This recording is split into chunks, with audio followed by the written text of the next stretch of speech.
e a ministra Damares obstrui o trabalho do Comitê Nacional de Prevenção à Tortura, isso dentro da situação aí que a gente tem de pandemia do coronavírus. E nós vamos conversar agora com o defensor público Matheus Moro, membro do Comitê Nacional de Prevenção e Combate à Tortura e coordenador do Núcleo Especializado de Situação Carcerária, e também com o advogado Caio César Klein, membro da mesa diretora do Comitê Nacional de Prevenção e Combate à Tortura, mestre em Ciências Criminais pela PUC do Rio Grande do Sul.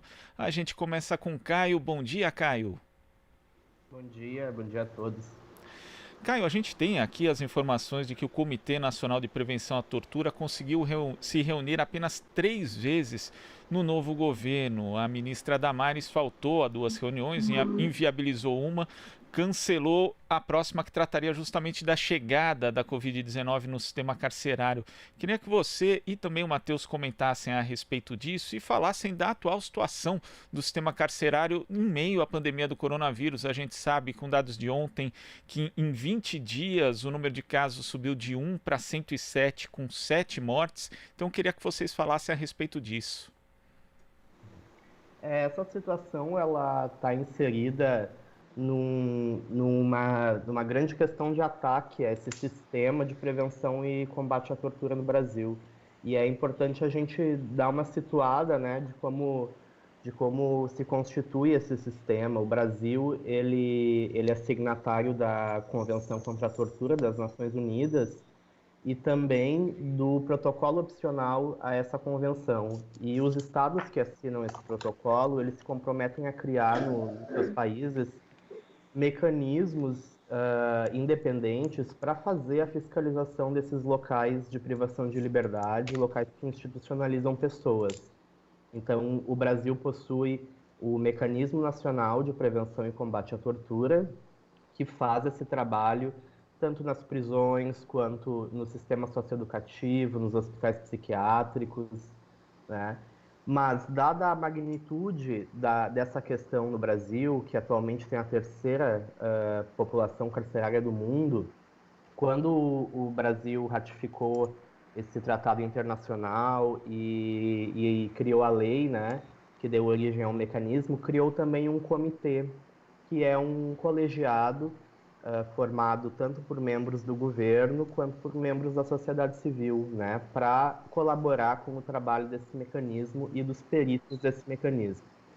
O que aconteceu desde o início do governo Bolsonaro foi um ataque sistemático a esse trabalho, né? Então, no início do ano passado, o presidente e a ministra assinaram um decreto retirando a remuneração desses peritos, e esse foi o primeiro ataque à prevenção e combate à tortura no Brasil desde o início desse governo, né? Esse decreto que retira a remuneração dos peritos e, na prática, inviabiliza esse trabalho, ele encontra-se na justiça, né? Está sub júdice, ele está suspenso por uma decisão judicial que permite que os peritos façam o seu trabalho. E, ao mesmo tempo, o comitê também foi atacado, né? Nós demoramos mais de 10 meses para fazer a primeira reunião deste biênio do comitê. Então, a presidência da República deixou de convocar as nossas reuniões, deixou de editar o decreto que nomeava os membros da sociedade civil justamente para atravancar o nosso trabalho, né? Que tem esse caráter denunciativo, né? De dar luz a essas questões, essas denúncias graves, né? Que ocorrem especialmente no sistema carcerário aqui no país. Matheus, e como você vê essa obstrução do trabalho do comitê e também a situação do sistema carcerário em meio à pandemia de Covid-19? Bom dia a todos. Então, o Caio deu uma boa resumida aí na questão, né? Como ele colocou, o comitê e o mecanismo, eles têm uma atuação em qualquer lugar de privação de liberdade, né? Não só o sistema carcerário, mas hospitais psiquiátricos, locais onde podem ficar asilados idosos, enfim. Eu atuo na área carcerária, né? Como foi colocado no início aí, aconteceram já 7 mortes, né? Eu lembro que eu dei uma entrevista faz ou menos 2 meses e disse que se medidas excepcionais, para uma situação excepcional não fossem tomadas, a gente teria mortes em massa, né? Como a gente viu nas câmaras de gás do nazismo. O núcleo que eu coordeno lá, a gente faz inspeção em unidades prisionais. Então, a gente tem o privilégio de ter contato, né? O privilégio não, né? Vamos dizer assim, a tristeza, mas assim, a gente tem um acesso a esses locais de aprisionamento. E a gente, através dos relatórios, conseguiu já fazer, desde 2014, no sistema aqui carcerário paulista. É importante dizer que em São Paulo tem 1/3 da população carcerária do Brasil, né? E são 176 unidades prisionais, né? Agora a gente chegou a 223 mil pessoas, saíram aproximadamente 2 mil pessoas nas últimas semanas aí, né? Parece que há 2, 3 anos atrás estariam 225 mil. Mas, enfim, a gente conseguiu levantar dados e demonstrar, por exemplo, que 70% das unidades prisionais aqui em São Paulo, elas fazem racionamento de água. 69% das pessoas entrevistadas durante as inspeções, pessoas presas, né, que podem ser mulheres, homens, pode ser idosos, jovens, enfim, elas apontam que não têm acesso ao kit de higiene. Existe uma normativa que aponta que as pessoas devem receber um kit de higiene na inclusão, né, quando elas chegam na unidade prisional, e também periodicamente. Então, imagine também que aproximadamente mais de 70% das unidades prisionais em São Paulo estão superlotadas. As pessoas reclamam que também não têm acesso a vestuário. Ou seja, em situações, vamos dizer assim, fora da pandemia, que já são excepcionais, né? Não tem água, não tem sabonete, a pessoa está num lugar superlotado, às vezes numa cela onde tem 10 camas, tem 40 pessoas. Então, assim, se muitas pessoas, com as cautelas diárias de não sair de casa, acabam se contaminando, às vezes por entrar num elevador, por dar uma saída rápida, por ir ao mercado, imagina em condições totalmente desumanas e degradantes. Então, assim, a gente vê as orientações sanitárias para você fazer a sua higiene, lavar as mãos com sabonete, com água. Mas no local que não tem água e sabonete, o que pode acontecer, né? E aí, em todo esse contexto que eu tentei resumir aqui de uma forma bem sintética, né, das condições bárbaras, né, das unidades prisionais em São Paulo, de forma paradoxal, os organismos que deveriam tentar prevenir e combater essas questões, não só de tortura, mas também de tratamentos desumanos e degradantes, ele acaba fazendo o contrário, né, como o Caio colocou aí. Infelizmente não é surpresa, né, esse governo ele foi eleito fazendo ódio a torturadores, né, falando viva a Ustra. Na verdade, a carreira como deputado federal também do atual presidente da República, ela sempre foi premiada por elogios a torturadores. É importante a gente colocar isso, assim, não é nada, infelizmente não é uma surpresa, né? E como o Caio deu uma resumida aí, a gente demorou 10 meses para ter as primeiras reuniões, tiveram reuniões em outubro e novembro. Se não fosse uma decisão, uma ação civil pública que foi proposta pela Defensoria Pública da União, que está correndo no Rio de Janeiro, o mecanismo não estaria funcionando, né? Porque, como o Caio colocou, se você não coloca remuneração no mecanismo, né? Esse mecanismo não tem independência para trabalhar. Se você não dá condições a ele não trabalha, né? Então, tanto o comitê quanto o mecanismo, eles vêm sofrendo ataques, né? Que são graves. A sociedade civil já comunicou os organismos internacionais que tratam da questão, tanto a nível mundial, vamos assim, na ONU, né? Quanto a nível regional em relação à OEA, e é isso, né? É importante dizer também que o Brasil se comprometeu na revisão periódica universal a diminuir em 10% a população carcerária até 2019 e, na verdade, diminuiu um pouco agora depois da pandemia, né? Mas de uma forma bem irrisória. Agora, ele não cumpriu também o seu compromisso internacional em relação à diminuição da população carcerária que a gente tem aqui, né? A gente é o terceiro país que mais está aprendendo, né? E, enfim, a condição é mais ou menos essa. Agora a gente vai à participação de Marilu Cabanhas. Oi, Marilu. Oi, Glauco. Bom, eu vou pedir agora a justificativa, né? O que a Damares falou para não se reunir com vocês, né, do comitê, em relação a essa questão da pandemia. Eu creio que não haja algum tema mais urgente no país do que essa pandemia, né? Então, o que exatamente foi falado, né, para justificar isso, e se vocês veem essa questão como uma omissão, né, por parte da Damares em relação ao enfrentamento da pandemia no que se refere aí ao sistema prisional. Bom dia, Marilu. Pois é, a situação que nós temos como o Matheus resumiu bem, é uma tragédia anunciada, né, no sistema carcerário. Em condições normais, a situação de saúde já é periclitante. Inclusive, a gente tem dados que a prevalência de tuberculose, por exemplo, no sistema penitenciário é 80% maior do que fora do sistema penitenciário. Então, imaginem uma doença como o Covid-19, né, de fácil disseminação. Então, o que ocorreu? Desde o anúncio da pandemia, a mesa diretora do comitê começou a fazer reuniões semanais para definir como seria feito a reunião ordinária dentro dessa situação.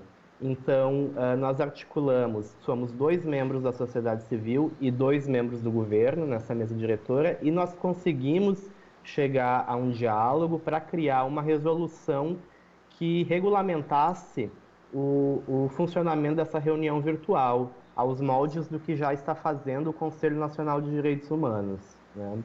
Então, nós criamos essa resolução, nós enviamos a minuta dessa resolução para o gabinete da ministra, e a ministra se omitiu e não assinou tal resolução. Então, marcada a reunião pela vice-presidência, na medida em que a presidente do comitê, que é a ministra, não se mexe, não comparece, não atua na prevenção e combate à tortura, a vice-presidência do comitê convocou a reunião, e o ofício de convocação dessa reunião foi cassado pela ministra, foi tornado sem efeito, justificando que os membros do governo não teriam agenda para participar dessa reunião, pois estariam tratando da crise do Covid-19, e que não haveria uma regulamentação para essa reunião ocorrer em caráter virtual. Então, o que nós temos é a ministra jogando contra o comitê, né?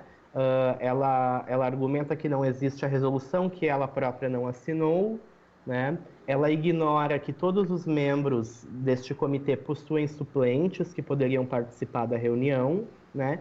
E no próprio ofício, de forma absurda, ela diz que a reunião do comitê deve se destinar somente a tratar de assuntos urgentes durante a pandemia, né? E o que mais urgente do que discutir a situação e exigir medidas concretas do governo para conter a disseminação desse vírus no sistema penitenciário.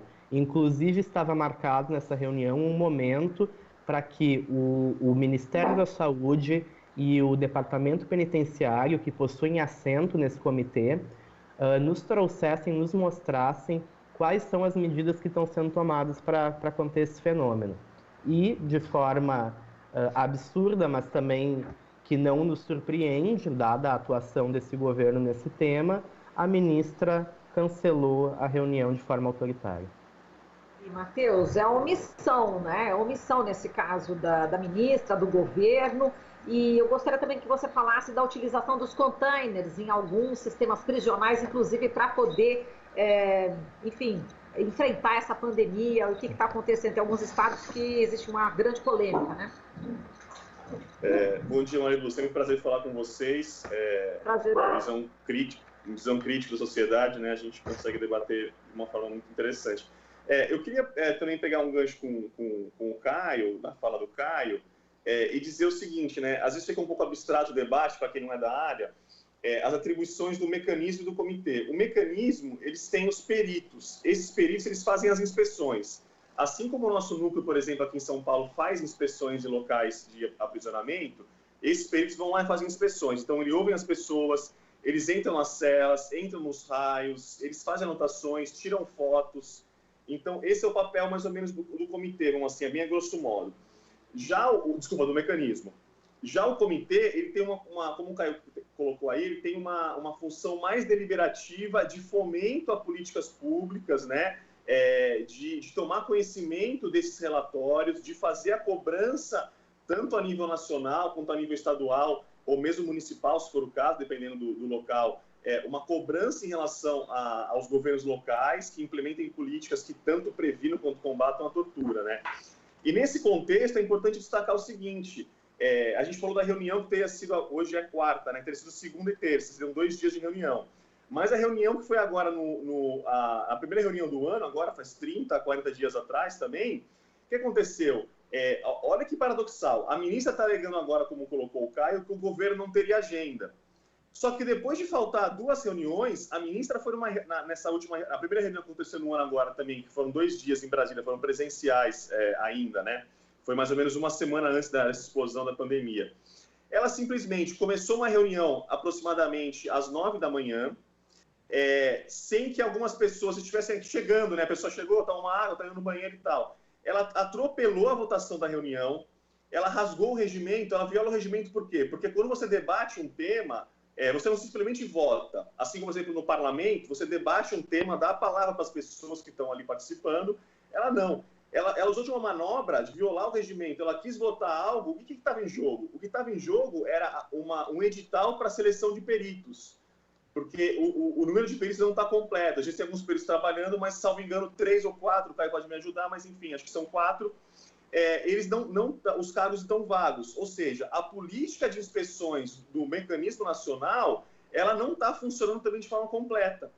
Pois bem, nesse dia, que era para uma reunião durar das 9 da manhã às 18 horas, como um intervalo para o almoço, a ministra violou o regimento, votou de forma ilegal. Por quê? Porque já existe uma decisão do Justiça Federal do Rio de Janeiro, dizendo que o decreto do Presidente da República de julho do ano passado é um decreto ilegal, um decreto que viola os tratados internacionais, e votou-se novamente um edital para a seleção dos peritos, novamente sem a remuneração dos peritos. Ou seja, essas violações elas são sistemáticas, né? Outro ponto curioso também, esse governo ele chegou a sugerir que sejam feitas inspeções por videoconferência. E agora a ministra alega que reuniões não poderiam ser feitas por videoconferência. Então, assim, uma inspeção no estabelecimento prisional por videoconferência, o que é um absurdo, né? Mas uma reunião de trabalho, não. Então, a gente vai vendo, assim, que não existe uma lógica racional, assim, né? Eles dão desculpas, mandam um ofício, assim, mas as violações, tanto ao regimento do comitê, quanto à legislação vigente no Brasil, quanto os tratados internacionais que o Brasil é signatário, estão sendo violados.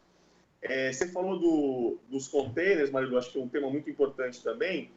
Eu queria destacar que ontem, à tarde, saiu uma nota técnica, que ela é do CNJ e do CNMP.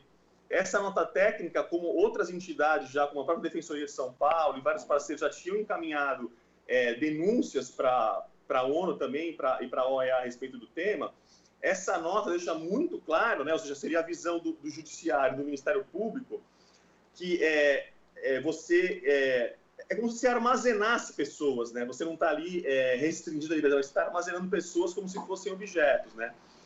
Isso já foi tema no Brasil e no exterior. Teve um caso emblemático do Espírito Santo, que o STJ, né, o Superior Tribunal de Justiça, já colocou que é totalmente ilegal, inconstitucional, você viola direitos humanos, as condições são degradantes, né? E aí isso já foi rechaçado também ontem pelo CNJ e pelo CNMP.